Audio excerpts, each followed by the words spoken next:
Les receveurs Fundo de VEDI constituent une solution fiable, économique et particulièrement sûre pour la réalisation de douches de plain-pied étanches.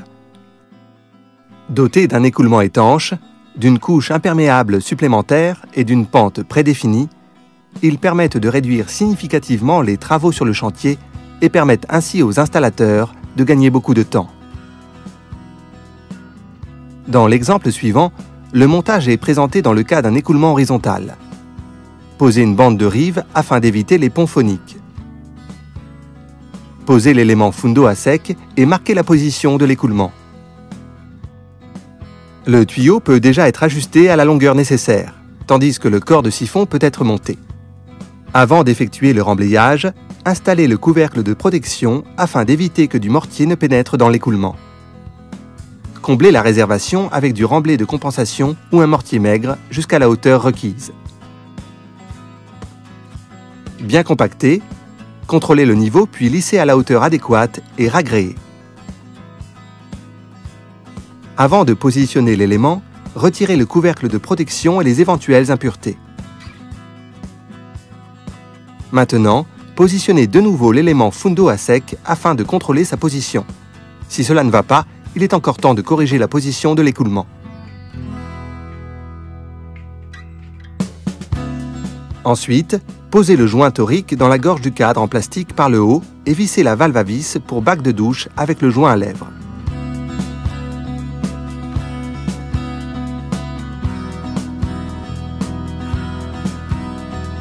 Prendre le couvercle de protection de la douche et le resserrer.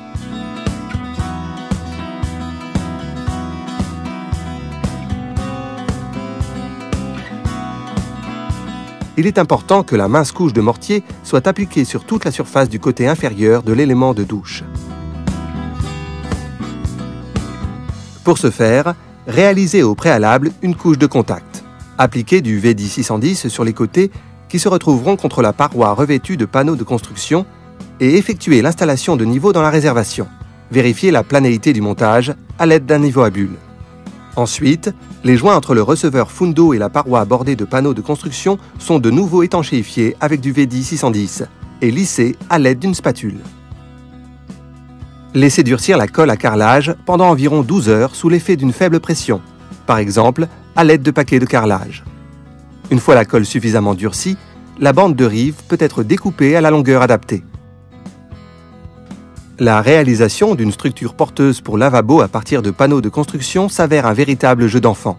Pour cela, il suffit simplement de coller les panneaux de construction découpés aux dimensions souhaitées avec du VEDI 610. La réalisation s'effectue avec un panneau de construction XL d'une épaisseur de 50 mm. Si l'on souhaite utiliser cette structure porteuse en tant que rangement, par exemple pour le shampoing, il suffit de scier d'abord une découpe adaptée dans la cloison de douche.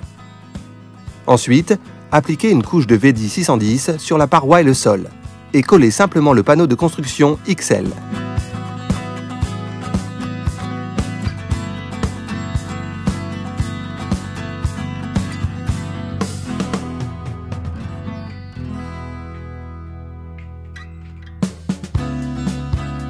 Utilisez un niveau à bulles pour positionner correctement la construction. Appliquez à nouveau du VEDI 610 sur les joints intérieurs et extérieurs ainsi que sur le sol, et lissez à l'aide d'une spatule classique. Une fois carrelée, cette cloison de douche sera encore plus solide. Sur le côté gauche, la structure porteuse du lavabo repose sur la cloison de douche. Sur le côté droit, le logement est effectué à l'aide d'une console métallique. Remarque, la portée horizontale de ce type de construction ne doit pas dépasser 1,20 m. Ici également, il convient d'appliquer une couche de VEDI 610, de pousser la structure porteuse pour lavabo à travers la découpe, de la presser et de la positionner, et d'étanchéifier tous les joints et passages de tuyaux avec du VEDI 610. Ensuite, utilisez le kit d'étanchéité pour réaliser l'étanchéité des zones de jonction entre le VEDI Fundo Primo et la chape.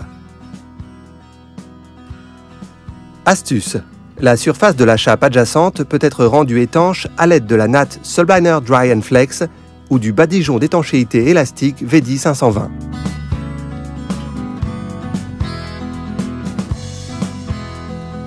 Le carrelage peut être posé une fois que la pâte d'étanchéité a durci, après environ 5 heures.